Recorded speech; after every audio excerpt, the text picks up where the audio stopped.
Hoy, hace un año, la Organización Mundial de la Salud calificó el COVID-19 como una pandemia. Después de meses de caos y esfuerzos, el mundo se organizó para hacerle frente. Hasta hoy, al menos 2.613.983 personas han fallecido a causa de este virus y se han diagnosticado 117.688.732 casos. Más adelante estaremos ofreciendo detalles sobre este tema. Y así inicia la emisión comunitaria de Noticiero Guatevisión de este jueves 11 de marzo de 2021. Soy Alberto Toro Bielma y de inmediato vamos con más información. Un total de 8 heridos, 4 adultos y 4 niños es el saldo de un accidente vial registrado este jueves en el kilómetro 180 de la ruta Esquipulas, en Chiquimula, en la aldea Santa Elena. El incidente lo protagonizó un pick-up que impactó contra una patrulla de la Policía Nacional Civil que se encontraba estacionada a la orilla de la carretera. Según la versión de testigos, el piloto del pick-up viajaba con una familia completa luego de visitar la Basílica de Esquipulas, cuando por razones que aún se desconocen, uno de los neumáticos delanteros reventó, hecho que provocó que el piloto perdiera el control. El pick-up inicialmente impactó contra una patrulla y posteriormente se empotró contra un árbol de una vivienda. Bomberos voluntarios acudieron al llamado de auxilio para atender a los heridos.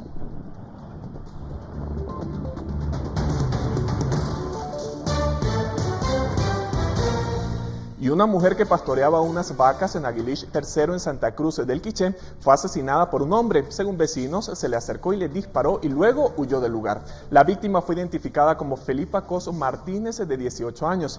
Fernando de Paz, bombero municipal departamental, relató que los vecinos los alertaron sobre una mujer herida en el lugar. Lamentablemente, la comunidad está a 40 minutos de la cabecera departamental, por lo que al llegar ya no contaba con signos vitales. Según el socorrista, la mujer recibió el impacto de bala en el abdomen y consideran que su muerte fue lenta. El Ministerio Público inició las investigaciones.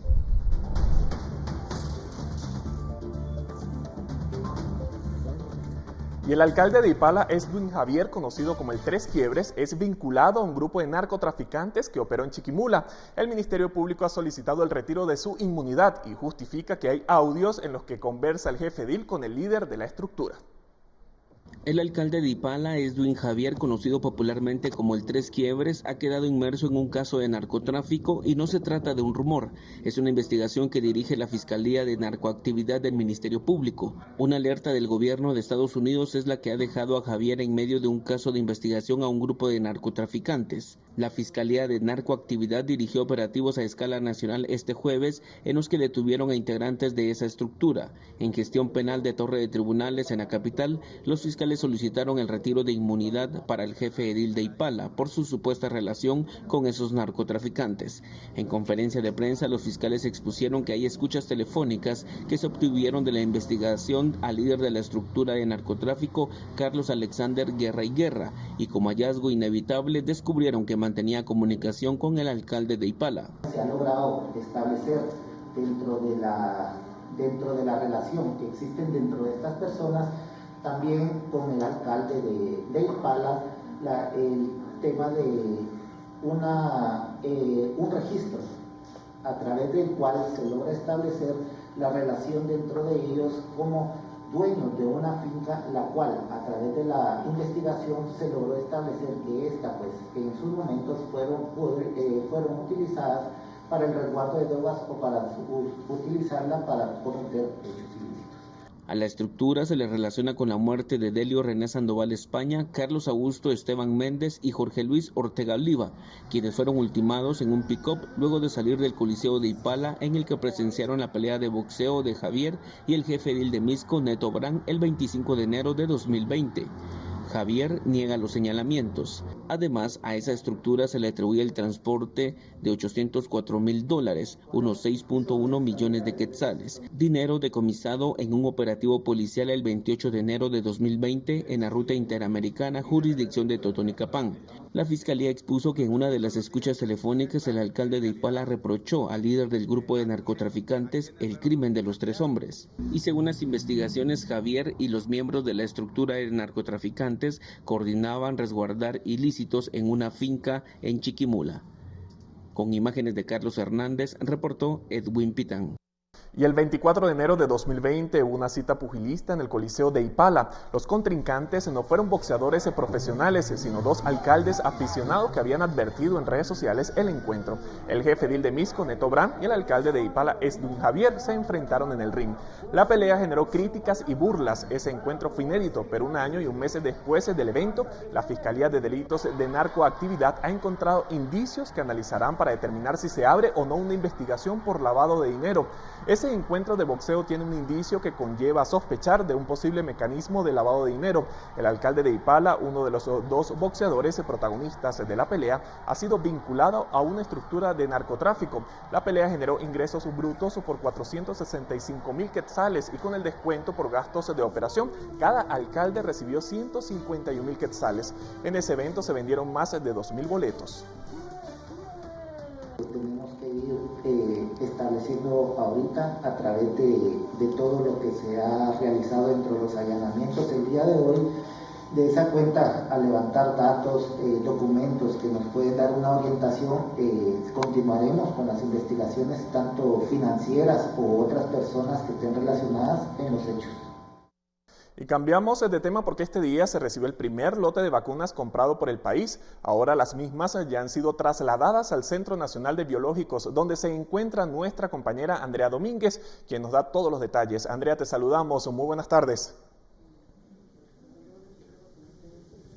Muy buenas tardes. Precisamente esta tarde arribaron al país el primer lote de vacunas proveniente del sistema COVAX de AstraZeneca. Son al menos 81,600 dosis que servirán para inmunizar a 40,800 personas. Pero me acompaña la titular de la cartera, la doctora Amelia Flores. Doctora, estas vacunas ya sumadas a las que había donado India e Israel, ¿para qué fase servirán? Sí, nosotros pretendemos terminar la primera fase con esa cantidad de vacunas. Puede ser que tengamos un remanente pequeñito o no, dependiendo de la cantidad de personas que se quieran vacunar en esa fase, pero es lo que se ha calculado más o menos con esta cantidad de vacunas. Ya con este primer lote de vacunas que envía COVAX, prácticamente es las primeras vacunas que ha comprado el país. ¿Cuándo se espera que arribe el resto de vacunas, teniendo en cuenta que con estas se planea vacunar al menos a 3.5 millones de guatemaltecos? Sí, nosotros se nos ha informado que vamos a recibir periódicamente más vacunas. Lo que sí escuchamos el día de hoy es que ellos se están comprometiendo a entregar la vacuna durante todo el año, o sea que a esta altura del año que estamos esperaríamos que mensualmente vayamos a recibir una cantidad de vacunas. Ministra, con esta pregunta finalizo. Ya ha pasado una semana desde que se reciben y distribuyen a las 29 áreas de salud las vacunas donadas por la India, pero hasta la fecha hay muy pocos datos respecto a en quiénes se ha utilizado o cuántas personas irían inmunizadas, teniendo en cuenta que de las 200,000 dosis ya se repartieron 89,000. ¿Cómo va este proceso o cuáles han sido los problemas que se han estado dando para tener estos datos? Ya, mire, en efecto hemos tenido un sistema de información en el que pretendíamos que ingresaran todos los datos, ya que ahí tenemos clasificados a todas las personas en base a su número de DPI. Esto nos garantizaba no solamente que la persona que está llegando es la que está certificando la herramienta informática, sin embargo no pudo ser utilizada por todas las personas. Tuvimos que realizar un proceso de capacitación, muchos llenaron a mano los datos de las personas que estaban vacunando.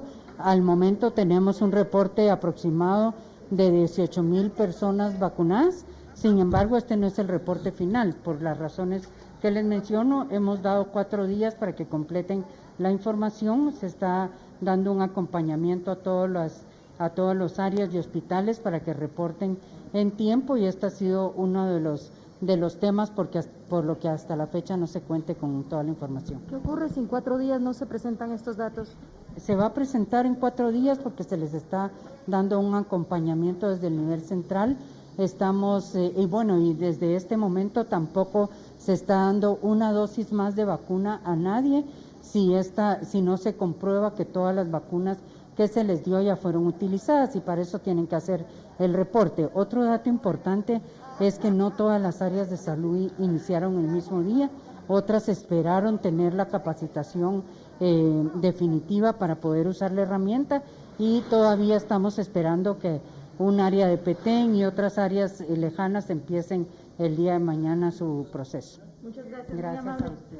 Esto es entonces parte de lo que ya se está viviendo con este primer lote de vacunas adquirido por el país a través del sistema COVAX, que entonces serviría para terminar la inmunización del personal que se encuentra en la fase 1, en este caso, que serían todos aquellos médicos, profesionales, personas incluso de la tercera edad que se encuentran en asilos, así como personal, bomberos y personas de funerarias. Con imágenes de María José Bonilla, yo retorno a los estudios centrales, reportó Andrea Domínguez. Muchísimas gracias, Andrea, por tu reporte. Que tengas una excelente noche. Y como le informaba nuestra compañera Andrea Domínguez, Guatemala recibió la primera dotación de vacunas compradas al mecanismo COVAX. Las vacunas son de la marca AstraZeneca, un producto cuyo uso ha sido suspendido en países europeos, mientras se investigan algunos efectos graves. Media docena de países europeos, entre ellos Dinamarca, Australia e Italia, han suspendido de manera preventiva la distribución y administración de un lote de vacunas de AstraZeneca tras registrar casos graves de trombos o trombosis, que son coágulos de sangre en las venas, casos derivados en personas que ya habían recibido la vacuna. Ante ello, el Ministerio de Salud de Guatemala ha señalado que se tiene la información oficial de la Organización Panamericana de la Salud, en la cual se había decidido suspender la aplicación de las vacunas para realizar investigaciones debido a eventos que sucedieron después de la administración de dicha vacuna y evaluar si existía o no una relación de casualidad entre esta y el evento. El representante de OPS y OMS en Guatemala aclaró que de momento esto no ha sido comprobado. En Guatemala, el Ministerio de Salud ha señalado que el monitoreo de eventos posiblemente asociados luego de la administración de las vacunas, tanto de AstraZeneca como de cualquier otra marca, se estará realizando por el programa de farmacovigilancia, y destacaron que al momento no se ha presentado ninguna reacción adversa grave con la administración de las vacunas AstraZeneca, que ha sido donada por la India. Aunque el país señalaron que en dado caso se pueda registrar un caso grave, se convocará a un comité de expertos a cargo para investigar el evento y establecer la casualidad entre la administración de la vacuna contra el coronavirus y el evento. Con imágenes de María José Bonilla, reportó Andrea Domínguez. Y estudiantes y residentes empiezan a ser inmunizados. Por ahora inició con integrantes del Federico Mora. Según el decano de Medicina de la Universidad, Rafael Landívar, hoy se comenzó con la inmunización de los estudiantes y residentes que están en los hospitales del país. En la casa de estudios hay unos 130 que han estado en primera línea, pero que al inicio de la pandemia fueron retirados de los centros de prevención. En febrero de 2021 se ordenó que todos regresaran a las áreas de menor riesgo. En el inciso 1C, donde corresponde a la categoría para los estudiantes de medicina. Esta mañana hemos sido llamados para que todos nuestros estudiantes que realizan sus prácticas de externado e internado en los diferentes hospitales del Distrito Central puedan acudir a la oficina que el Ministerio ha designado para registrarse y entonces corroborar en base a listados sus nombres, números de carnet, sus datos epidemiológicos y así entonces empezar ya hoy mismo con la vacunación a este grupo de estudiantes. De nuestra universidad tenemos 130 estudiantes. Y empleados administrativos, psicólogos y técnicos del Hospital de Salud Mental Federico Mora acudieron al Polideportivo de Gerona para exigir que los incluyan en el proceso de vacunación contra el coronavirus, pues aseguran que fueron excluidos pese a que algunos están en primera línea de combate al virus. Los afectados contaron que la dirección de ese hospital les informó que el personal administrativo quedaría fuera de la vacunación, y eso incluyó a psicólogas y trabajadoras sociales cuando ellas sí están en primera línea de atención. Luis Ávila y Oscar Batten, director y subdirector del Hospital Federico Mora, salieron a dar explicaciones al personal que no fue tomado en cuenta para esta primera fase de vacunación. Explicaron que la fase 1A y 1B del Plan Nacional de Vacunación no le corresponde este proceso. Refirió que en la fase 1B el Federico Mora no tiene personal para esa clasificación, pero que en la 1C se incluirán a estudiantes y profesionales como psicólogos o trabajadores sociales. Nosotros somos 500 trabajadores en el hospital. Nos notificaron, aquí está nuestra notificación, que nos teníamos que presentar el día 11 de marzo. Nosotros aplazamos muchas cosas personales y laborales por venir a nuestra vacuna. Y de un día para el otro nos dicen que ahorita me dicen a mí que no hay suficientes vacunas, que manden a traer vacunas. si nuestras vacunas ya estaban para nosotros.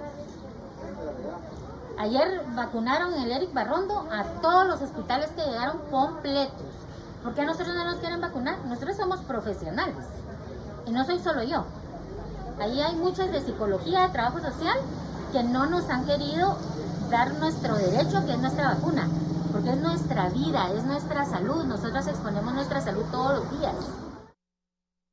Y continuamos con este tema porque 6 días después que ingresaran las vacunas al departamento de Quetzaltenango, inició la entrega a los centros de salud de los municipios. Algunos ya han aplicado la inmunización a su personal. Hasta esta mañana, el área de salud de Quetzaltenango había entregado 1.590 vacunas a 18 centros de salud del departamento, que servirán para vacunar a los integrantes de la fase 1, según informó el comunicador social.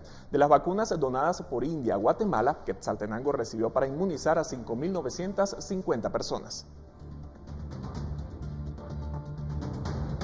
Y el COVID-19 continúa su paso arrollador en el norte de Quiché. Las autoridades de salud indicaron que el norteño municipio de Nevaj llegó a los 500 casos. Las autoridades de salud de Nevaj Quiché, uno de los municipios más grandes de la región Ixil del norte del departamento, reportaron que llegaron a los 500 casos de COVID-19 en lo que va de la pandemia. Además se registran varias muertes, la más reciente el pasado martes, y los casos siguen en aumento. Casos positivos desde que inició la pandemia hasta la fecha, pues llevamos lamentablemente 500 casos, ¿verdad? De estos 500 casos tenemos recuperados a 459, activos tenemos 25 y fallecidos lamentablemente contamos ya con 16, con el fallecido de ayer de la comunidad de Xulché. Uno de los grupos más afectados es el de los jóvenes.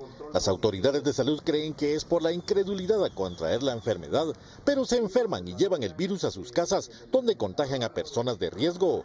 Varias de ellas han fallecido. Nuestro reporte semanal, ¿verdad?, se refleja siempre que la juventud es la portadora. Hay más casos en jóvenes que en adultos. Tenemos de 19 para 39 años, que son los más vulnerables en adquirir esta enfermedad. Ustedes pueden ser portadores sanos, ¿verdad?, llevar la enfermedad hacia su hogar. Y es lamentable ese abuelito, esa abuelita, los papás que están en casa. La vacunación a los trabajadores de la salud de la región Ixil estaría por culminar. Para Noticiero Guatevisión reportó Héctor Cordero.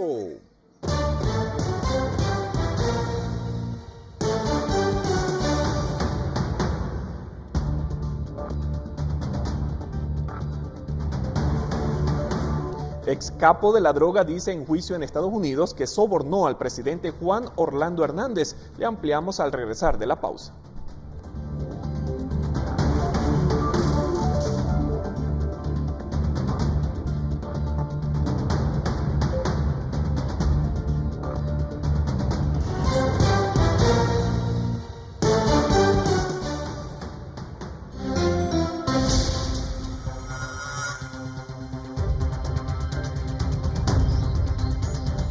Iniciamos este bloque informativo con temas internacionales porque este jueves se cumple un año de la declaración de pandemia que llevó a la crisis mundial por COVID-19. Estados Unidos aún recorre un camino de aciertos y desaciertos ante el impacto de este virus, en el que la meta es un probable reencuentro con la nueva realidad.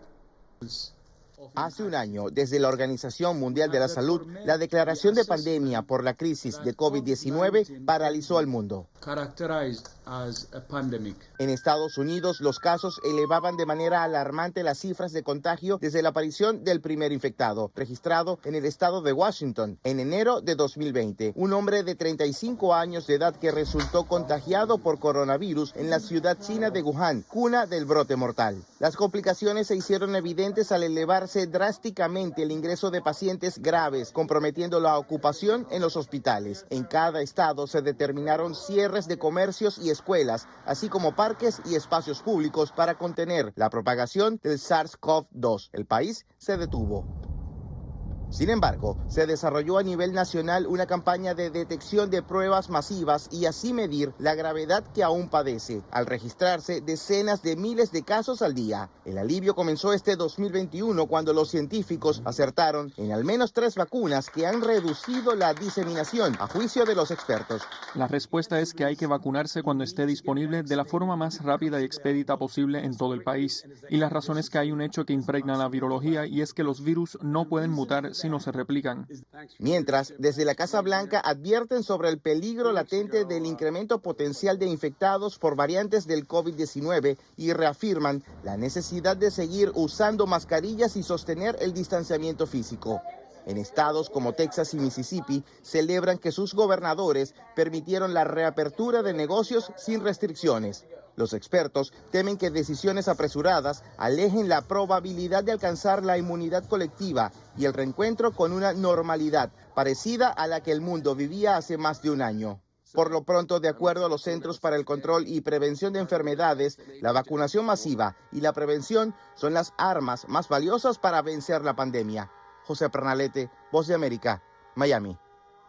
Y el presidente estadounidense Joe Biden confirmó que su gobierno compartirá las vacunas de COVID-19 que ha adquirido con el resto del mundo si tiene excedentes de las mismas. El mandatario aclaró que su gobierno comprará adicionalmente otras 100 millones de dosis de la vacuna de Johnson & Johnson contra el COVID-19.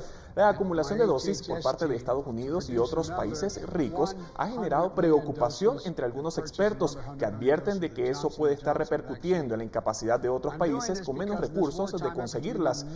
Las vacunas suficientes a corto plazo, lo que puede aumentar el riesgo de mutaciones del virus.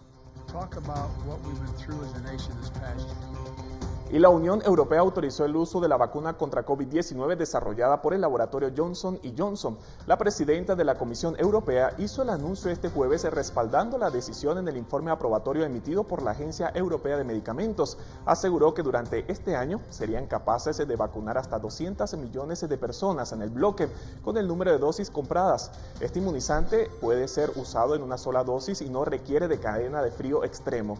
Es la cuarta vacuna autorizada en la Unión Europea luego de las de BioNTech y Pfizer, AstraZeneca y Moderna.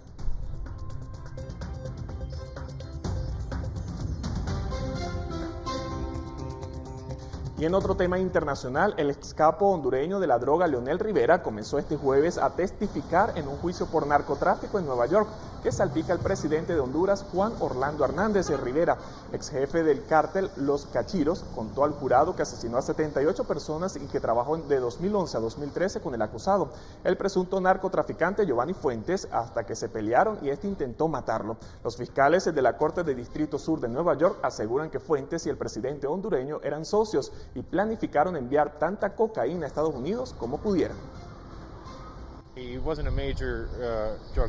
Fuentes no era un traficante importante comparado con otros que han atrapado en años anteriores, pero la conexión con Hernández probablemente lo convirtió en objetivo. Y lo que realmente está en riesgo aquí para Hernández es que si hay un veredicto de culpabilidad en el juicio, esencialmente eso ratificará también las acusaciones que incluyen a Juan Orlando en este caso.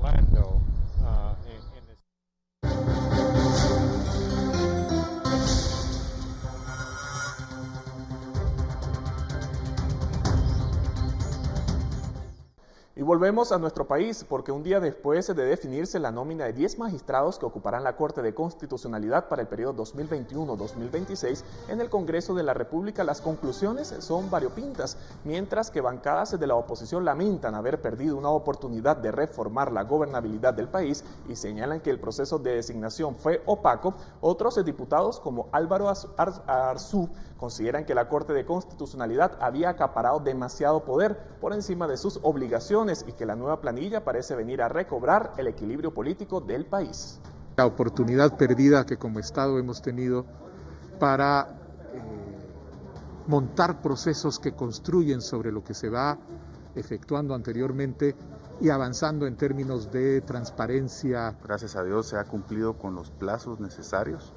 Me parece que eso era uno de los temas más importantes, que no nos sucediera lo mismo que sucedió con la Corte Suprema de Justicia y las salas de apelación, en donde a través de la judicialización del proceso, pues ya llevamos casi 1 año y medio. El temor que nosotros tenemos y que tendremos que constatar en los hechos es de que lo que se configura es una Corte de Constitucionalidad, primero hecha a la medida.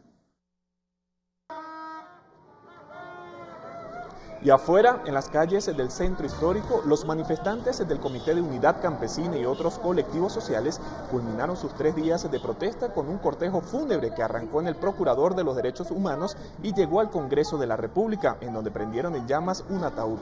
La mayoría de diputados se excusó de participar en la sesión plenaria de esta mañana convocada para las 10 por el riesgo que, según dijeron, les suponía acercarse al Palacio Legislativo en plena manifestación.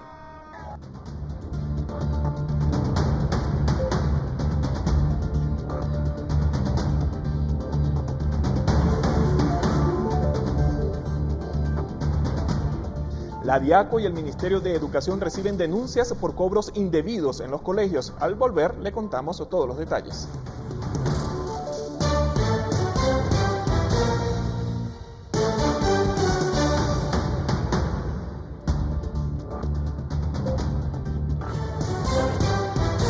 Gracias por continuar en sintonía de la emisión comunitaria de Noticiero Guatevisión. Y los municipios en rojo han aumentado. El ciclo escolar comenzó, el sistema híbrido de educación batalla por extenderse y en medio de todo ello, la Dirección de Atención al Consumidor y el Ministerio de Educación siguen recibiendo denuncias por cobros indebidos y reuniones no reglamentarias impuestas a los estudiantes. Denuncias que hemos recibido por parte de cobros innecesarios en los establecimientos educativos, tanto privados como públicos. En enero arrancó el ciclo escolar 2021 para los colegios privados, en febrero para los públicos. Sin embargo, desde el 16 de marzo de 2020, hace casi un año, las clases en todos los niveles se imparten a distancia, desde casa, como medida para evitar el contagio de COVID-19. Este año, en función del estado de cada municipio, según los parámetros del semáforo epidemiológico, comenzó el retorno a las aulas. ¿Cuáles han sido los protocolos de bioseguridad que han implementado en los establecimientos educativos? Tanto los que ya están en naranja y que van a empezar con la forma híbrida, y 3, la falta de personal de maestros en varios establecimientos a nivel nacional. Y tal retorno ha provocado denuncias ante la Dirección de Atención y Asistencia al Consumidor. En el Ministerio de Educación los tienen identificados. Cobros indebidos como de reuniones presenciales que no debieran ser, algunos que no especifican. Entonces el problema que tenemos es de que a veces son denuncias anónimas o no documentadas, entonces se nos dificulta el seguimiento.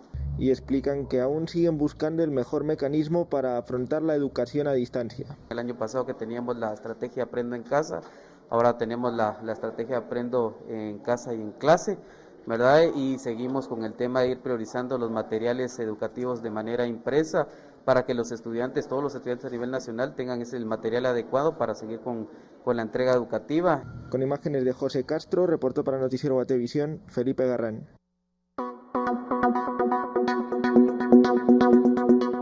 Ahora llegó el momento de conocer los mensajes, denuncias y temas que nos comparten nuestros televidentes a través del servicio de Guaterreport al WhatsApp 4003-3859. Comenzamos con el reporte de la maestra Dora Sáenz, quien se reportó desde la ciudad capital y nos escribió el siguiente mensaje. Soy docente de la Escuela Dolores Bedoya de Molina. Por favor, felicitar a nuestras alumnas que son nuestra razón de ser. Mañana la escuela cumple 98 años y también mañana se cumple un año de la última vez que las vimos debido a la pandemia. Las extrañamos mucho, consta el reporte que recibimos, así que desde Noticiero Guatevisión les enviamos los mejores deseos a todas las estudiantes de la Escuela Dolores Bedoya de Molina. ¡Feliz aniversario! Ahora vamos con el reporte que recibimos de Villas de Quetzal, en San Juan Zacatepeques, Guatemala. En este lugar persiste el conflicto entre autoridades de la municipalidad y los vecinos de la referida colonia, quienes se disputan un pozo que abastece de agua entubada a las familias de esta área. Según el reporte, la municipalidad busca apoderarse del referido pozo, pero los residentes se oponen a entregar el derecho que aseguran les corresponde únicamente a ellos.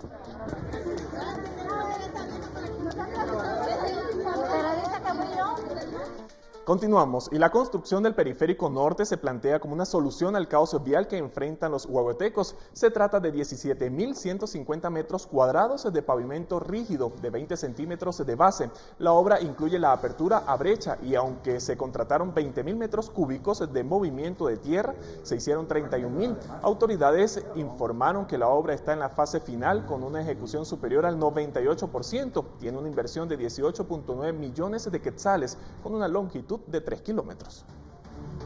Tiene un espesor de 20 centímetros la capa de concreto y una base de 20 centímetros también conocida como base granular. Nos tocó hacer una apertura de brecha básicamente, ¿verdad? Con un movimiento de tierras de 31.000 metros cúbicos de corte y aproximadamente 16.000 metros cúbicos de relleno. Da muy buen resultado, estábamos arriba del 100% de lo que son muestras de vigas y cilindros a compresión y a deflexión, y la verdad sí todo este trabajo que se ha venido realizando, pues tenemos gracias a Dios una muy buena lecturas en base a resistencias. Estamos la verdad comprobando la calidad del proyecto.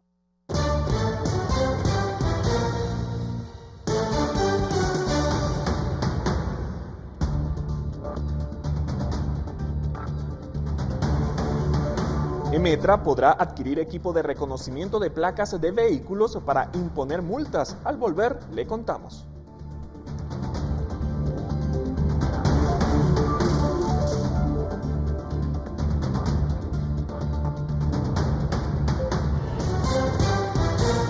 Gracias por continuar con nosotros, y a partir del viernes 12 de marzo la PMT tiene base legal para emitir sanciones a quienes violen la ley de tránsito y sean detectados mediante dispositivos de tecnología.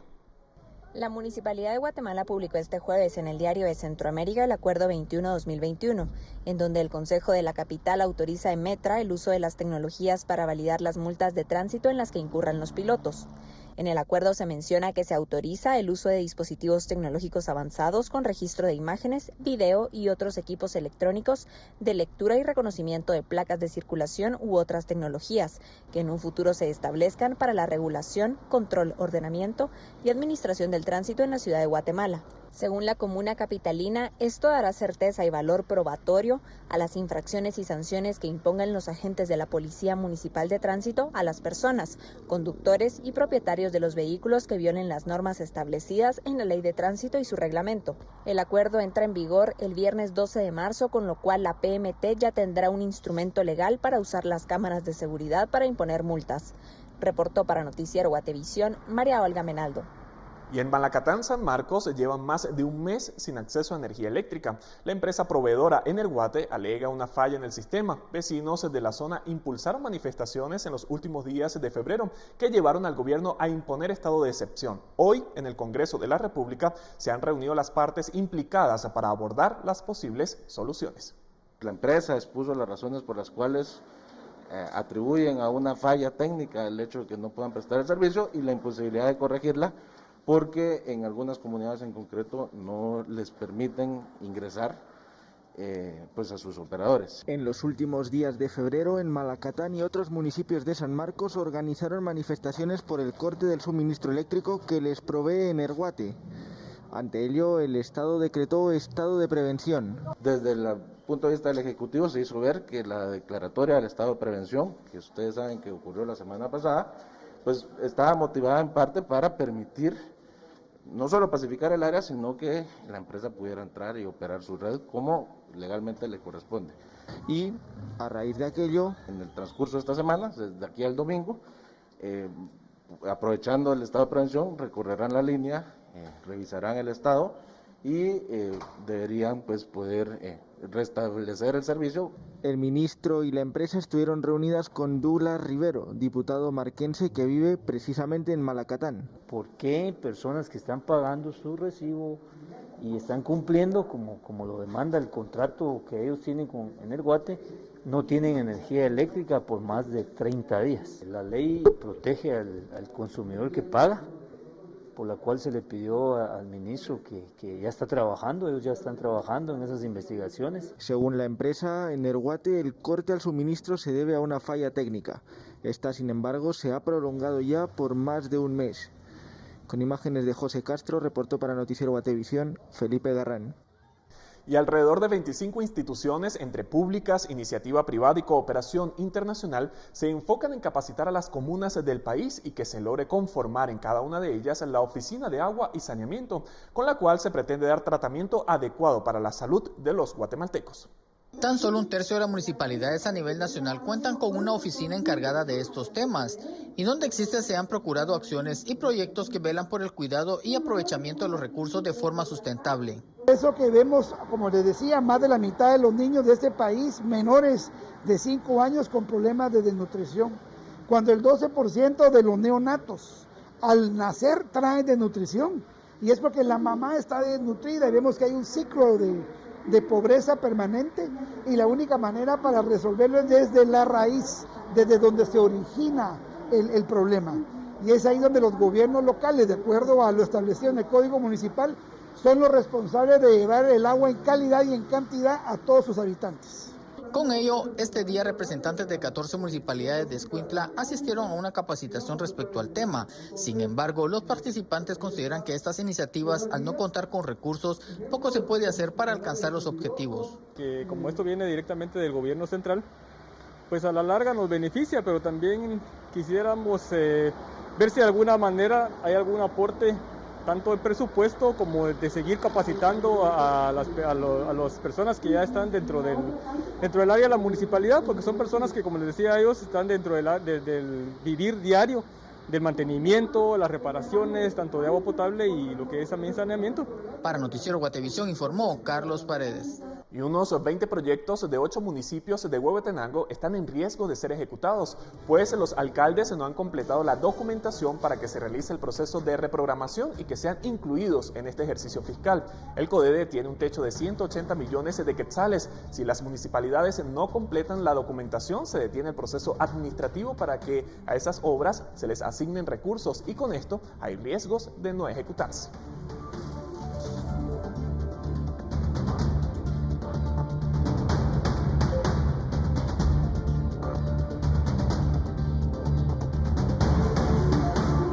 Al regresar de la pausa conocemos un pequeño rincón de Guatemala que busca acercar a los venezolanos a su tierra. Ya volvemos.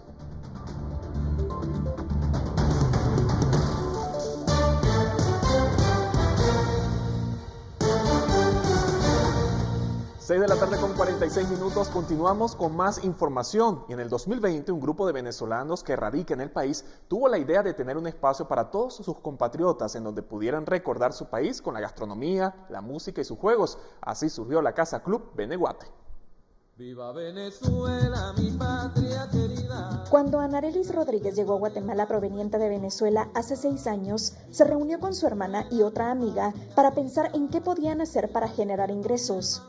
Juntas crearon Icoa Pastries, una empresa de comida venezolana con la cual también ofrecían el servicio de catering. Por 3 años se dedicaron a llevar el sabor de su país a varios hogares guatemaltecos, hasta que con sus parejas pensaron en hacer algo más grande para la comunidad venezolana que radica en Guatemala. Así nació la Casa Club Beneguate, que fue inaugurada en diciembre del 2020.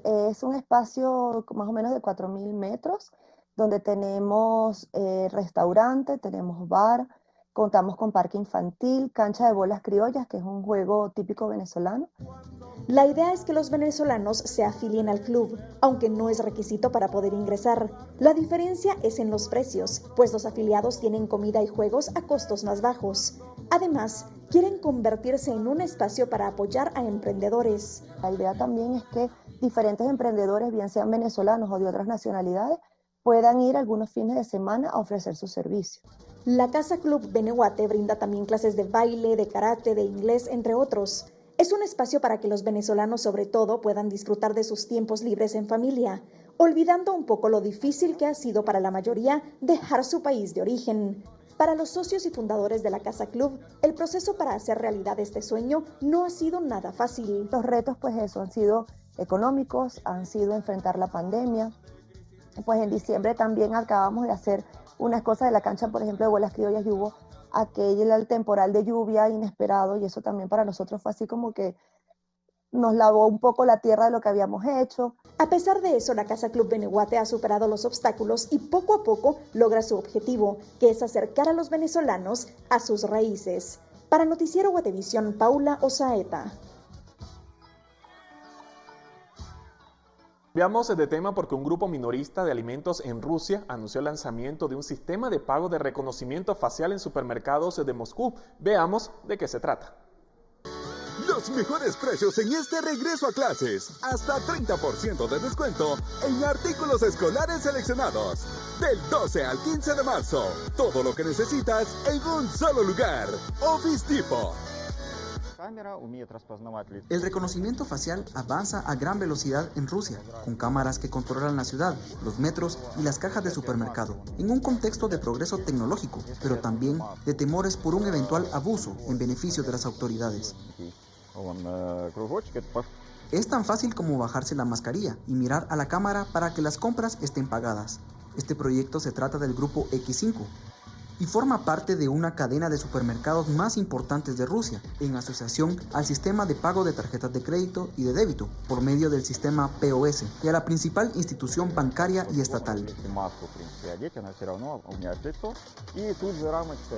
El número de supermercados conectados a este sistema debe aumentar de 52 en Moscú a 3.000 en todo el país a finales de 2021. Reportó para Noticiero Guatevisión, José Linares. Los mejores precios en este regreso a clases. Hasta 30% de descuento en artículos escolares seleccionados. Del 12 al 15 de marzo. Todo lo que necesitas en un solo lugar. Office Depot. También es importante conocer el pronóstico del clima, así que vamos con Pamela Valdés. Pamela, te saludamos. Muy buenas tardes. Muy buenas tardes, qué gusto saludarles y compartir rápidamente el pronóstico del clima para las próximas horas en las diferentes regiones de nuestro país. Tendremos cielos parcialmente nublados para esta noche sobre el oriente y una noche totalmente clara y despejada para la costa sur. Y le vamos a conocer a continuación el pronóstico del clima para la región de la meseta central, y para esta noche esperamos condiciones de cielos parcialmente nublados y las mismas condiciones prevalecerán para el occidente de nuestro país.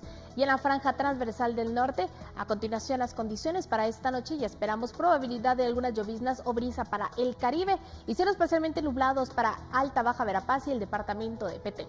Y a continuación el pronóstico del clima para los próximos días, y esperamos para el viernes mayormente soleado con una temperatura máxima de 26 grados centígrados. Estas mismas condiciones estarán para el domingo y para el inicio del fin de semana. El sábado cielos parcialmente nublados con una temperatura máxima de 27 grados centígrados. Y por último les compartimos la salida del sol, y como pueden observar en pantalla lo esperamos a las 6:12 minutos de la mañana y se ocultará a las 6:12 minutos de la tarde.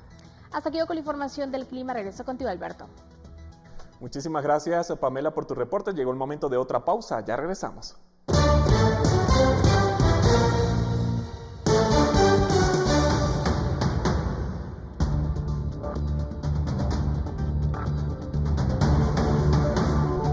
Guatemala es uno de los países con mayor incidencia de enfermedad renal crónica. Los departamentos más afectados son Santa Rosa, Guatemala, Escuintla y Jutiapa. Ya volvemos.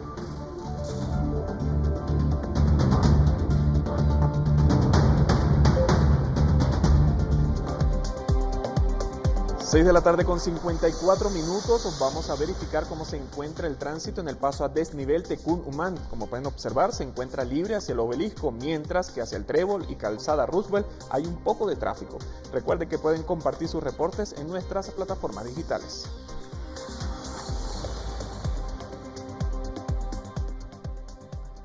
Continuamos, y el segundo jueves de marzo se celebra el Día Mundial del Riñón, actividad que intenta poner la atención en las múltiples enfermedades renales que afectan a la población mundial, además de los cuidados que se deben tener. Conocemos más en la siguiente nota.